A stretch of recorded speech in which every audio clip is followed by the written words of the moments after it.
Channel. तो friends, ये जो वीडियो है वो हमारा quick revision EVM module A का पार्ट 2 है। पार्ट 1 यदि आपने नहीं देखा है तो उसका लिंक मैं डिस्क्रिप्शन में दे देता हूँ, पहले उसे जाके देखिए। वहाँ पे मैंने पहला 6 चैप्टर को डिस्कस किया है। अब हम लोग जीडीपी कॉन्सेप्ट लास्ट 2 चैप्टर है उसको मैं इस पार्टिकुलर वीडियो में डिस्कस करने वाला हूँ दोस्तों। जीडीपी कॉन्सेप्ट को क्विकली रिवाइज करवाऊंगा और जो यूनियन बजट है उसके कॉन्सेप्ट को क्विकली रिवाइज करवाऊंगा। मैक्सिमम से मैक्सिमम फॉर्मूला मैं कवर करूँगा इस पार्टिकुलर वीडियो में।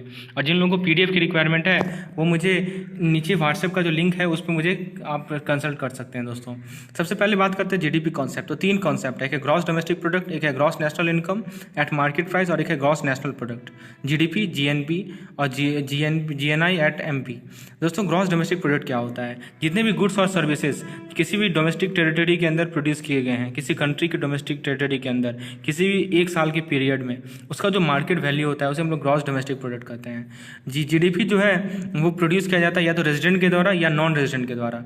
इसके बाद एक टर्म है दोस्तों, net factor income from abroad, जिसे नफिया कहते हैं दोस्तों। ये बेसिकली डिफरेंस होता है गुड्स और सर्विसेज के मार्केट वैल्यू का, जो कि एनआरआई ने प्रोड्यूस किया है और जो एनआरआई ने बाहर प्रोड्यूस किया है उसके द्वारा। ठीक है, अब देखिए ये गैप जो है पॉजिटिव भी हो सकता है, नेगेटिव भी हो सकता है। अब दोस्तों जीएनपी का फॉर्मूला क्या होता है? GNP is equal to GDP plus minus net factor income from abroad. अभी मैंने बताया है कि ये पॉजिटिव भी हो सकता है और नेगेटिव भी हो सकता है। जीडीपी को कैलकुलेशन 3 मेथड से करते हैं। पहला एक्सपेंडिचर मेथड, दूसरा इनकम मेथड, तीसरा है प्रोडक्ट मेथड। चूंकि ये क्विक रिविजन सेशन है तो हम लोग फास्ट चीज़ों को कवर करेंगे। एक्सपेंडिचर मेथड के अंदर क्या करते हैं, जितने भी एक्सपेंडिचर्स हैं, जितने भी एंटिटीज़ हैं, सभी के एक्सपेंडिचर को हम लोग अकाउंट में लेते हैं। तो इसका फॉर्मूला है सी प्लस आई प्लस जी प्लस एक्स माइनस एम। सी है हमारा कंजम्पशन। कंजम्पशन क्या होता है? कंजम्पशन के अंदर आता है दोस्तों फूड्स और हाउस होल्ड पे जो एक्सपेंडिचर खर्चा हुआ है वो। दूसरा है हमारा इन्वेस्टमेंट। आई से होता है ग्रॉस इन्वेस्टमेंट। ग्रॉस इन्वेस्टमेंट यानी कि बिजनेस इन्वेस्टमेंट। जी से हमारा ग्रॉस स्पेंडिंग। ग्रॉस स्पेंडिंग में क्या होता है दोस्तों, जितना सरकार का एक्सपेंडिचर है फाइनल गुड्स और सर्विसेज पे वो आता है। एक्स से हमारा एक्सपोर्ट है, एम से हमारा इम्पोर्ट है। इस फॉर्मूले को याद रख लीजिए। उसके बाद है हमारा इनकम मेथड। इनकम मेथड में जीडीपी निकालने का जो फॉर्मूला है वो है compensation of employ plus property income plus production tax plus depreciation of capital. Compensation of employ के अंदर आता है यानी एम्प्लॉय को कौन कौन सी कॉम्पेंसेशन मिलती है बताइए, या तो वेज मिलेगी या सैलरी मिलेगी। प्रॉपर्टी इनकम में क्या होता है दोस्तों, कॉर्पोरेट प्रॉफिट आता है। तो दोस्तों ये एक फॉर्मूला है जिसके थ्रू आप लोग इनकम मेथड को निकाल सकते हैं। यदि आपको डिटेल में जानना है कैसे निकालते हैं तो मेरे जीडीपी वाले वीडियो में चले जाइए, वहाँ पर मैंने अच्छी तरीके से आपको एक पार्टिकुलर केस स्टडी के थ्रू समझाया है। इसके बाद दोस्तों प्रोडक्ट मेथड के बारे में बात करते हैं। तो भारत में हम लोग इसी मेथड को यूज करते हैं जिसे हम प्रोडक्ट मेथड कहते हैं। इसमें क्या करते हैं दोस्तों, 8 सेक्टर के प्रोडक्ट को हम लोग जीडीपी को एग्रीगेट करते हैं जीडीपी निकालने के लिए। 2015 के बाद एक नया कंसेप्ट आया जीवीए का, यानी ग्रॉस वैल्यू एडेड का। ठीक है, इसके अकॉर्डिंग क्या हुआ कि जीडीपी जो है वो हो जाएगा GVA at the base price plus product tax minus product subsidy.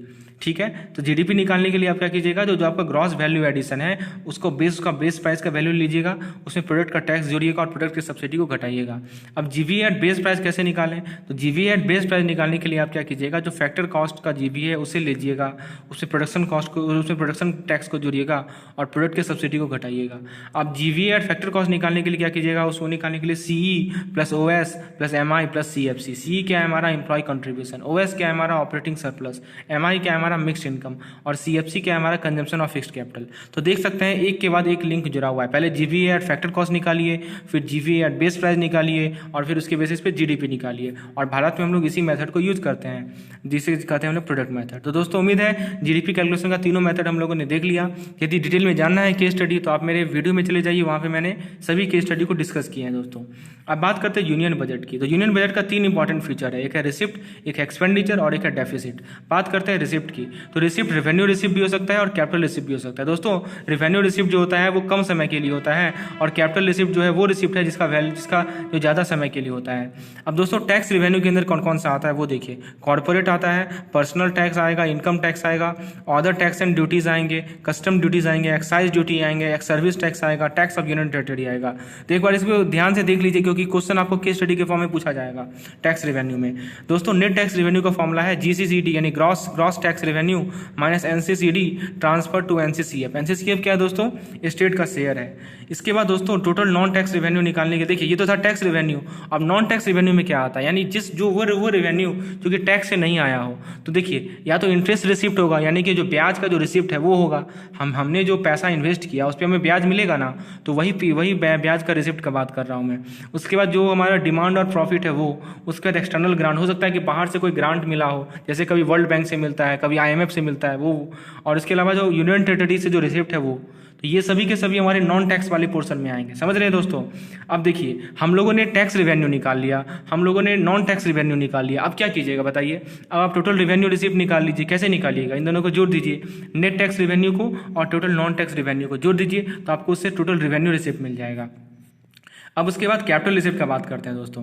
तो कैपिटल रिसिप्ट निकालने के लिए आप क्या कीजिएगा, एक है हमारा डेप्ट कैपिटल रिसिप्ट। ये डेप्ट कैपिटल रिसिप्ट क्या है, डेप्ट मतलब क्या होता है बताइए। डेप्ट मतलब होता है जो उधार पे पैसा लिया गया है। तो दोस्तों जो हमारा लोन का रिकवरी है वो पैसा, और जो मिसलेनियस कैपिटल रिसिप्ट है वो कंपोनेंट होता है हमारा, वो होता है किसका, नॉन डेप्ट, सॉरी वो मैं गलत बता रहा हूँ दोस्तों।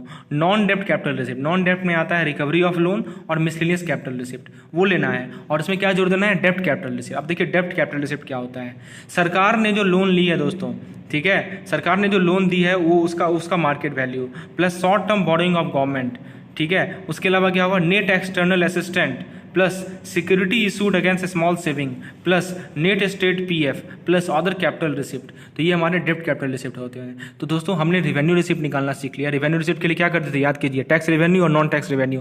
कैपिटल रिसिप्ट के लिए क्या करेंगे, डेप्ट कैपिटल और नॉन डेप्ट कैपिटल। डेप्ट कैपिटल का कंपोनेंट आपके सामने है और नॉन डेप्ट कैपिटल का भी कंपोनेंट आपके सामने है। अब दोस्तों कैपिटल रिसिप्ट तो आप लोग निकाल लिए, कैसे निकालिएगा। अब तो देखिए कैपिटल रिसिप्ट निकाल लिए, अब टोटल रिसिप्ट कैसे निकालिएगा बताइए। आप क्या कीजिए, बहुत ही सिंपल तो है। जो हमारा टोटल रिवेन्यू रिसिप्ट निकाला है हमने वो ले लीजिए, और जो हमने टोटल कैपिटल रिसिप्ट निकाला है वो ले लीजिए। लेकिन अभी काम खत्म नहीं हुआ है, इसके अलावा आपको drawn down of cash balance भी लेना है। मैं फिर से स्टेप समझाता हूँ। सबसे पहले आप क्या कीजिएगा, टैक्स रिवेन्यू निकालिएगा, उसके बाद आपको नॉन टैक्स रिवेन्यू निकालिएगा। टैक्स रिवेन्यू और नॉन टैक्स रिवेन्यू को जोड़िएगा तो आपको मिल जाएगा टोटल रिवेन्यू रिसिप्ट। अब आप आ जाइए डेप्ट कैपिटल पे, डेप्ट कैपिटल निकालिए, उसके बाद आप नॉन डेप्ट कैपिटल निकालिए। ठीक है दोस्तों, तो डेप्ट कैपिटल और नॉन डेप्ट कैपिटल को जोड़िएगा तो आपको कैपिटल रिसिप्ट मिल जाएगा। आपने रिवेन्यू रिसिप्ट निकाल लिया, आपने कैपिटल रिसिप्ट निकाल लिया, इन दोनों को जोड़ दीजिए, साथ ही साथ आप एक drawn down of cash balance भी जोड़ दीजिए तो आपको मिल जाएगा टोटल रिसिप्ट। समझे दोस्तों, दिमाग में उम्मीद है चीज़ें आपके दिमाग में बैठ गई होंगी। और दोस्तों कंपोनेंट को जरूर देख लीजिएगा कौन चीज़ किसके अंदर आता है। आपको डायरेक्टली नहीं लिख के देगा कि डेप्ट रिसिप्ट हमारा इतना है, आपको लिख के देगा क्या पता है, आपको लिख के देगा कि मार्केट लोन ऑफ गवर्नमेंट इतना है, अदर कैपिटल रिसिप्ट इतना है। तो ये पता होना चाहिए कि मार्केट लोन ऑफ गवर्नमेंट जो है वो हमारा डेप्ट कैपिटल के अंदर आता है। समझ रहे हैं बात को।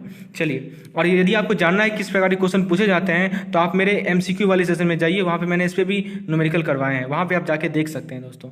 अभी मैंने EVM के टॉप मॉड्यूल वाइज मैंने MCQ करवाए हैं, मॉड्यूल ए के टॉप 50 MCQ, तो उस पर जाके आप देख सकते हैं। अब जरा बात करते हैं एक्सपेंडिचर की। अभी तक हम लोगों ने रिसिप्ट की बात की थी। एक्सपेंडिचर का 2 पार्ट होता है, एक होता है रेवेन्यू और एक होता है कैपिटल।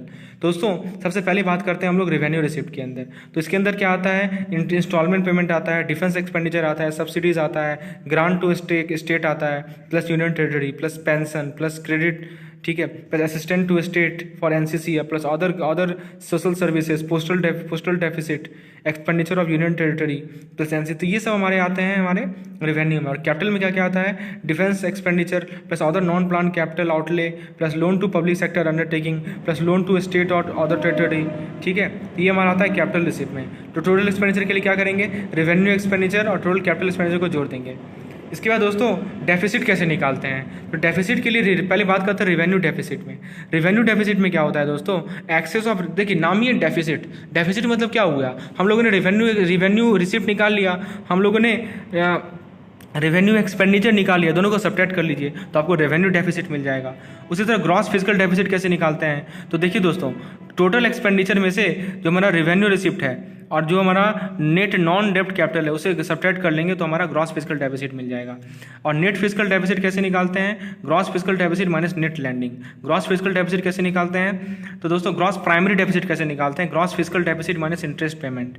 ठीक है दोस्तों, और इफेक्टिव रेवेन्यू डेफिसिट होता है gross revenue deficit minus grant for creation of capital asset. तो दोस्तों इस प्रकार से दोनों वीडियो में मैंने पूरे के पूरे EVM के मॉड्यूल को आपको रिवाइज कर दिया। हाँ, थ्योरी ऑफ इंटरेस्ट को मैंने इसमें नहीं जोड़ा है क्योंकि वो टॉपिक ही उसमें शॉर्ट नोट्स से नहीं समझ में आएगा चीज़ें, उसके लिए आपको पूरा का पूरा देखना पड़ेगा जो मेरा 15 मिनट का लेक्चर है उसे।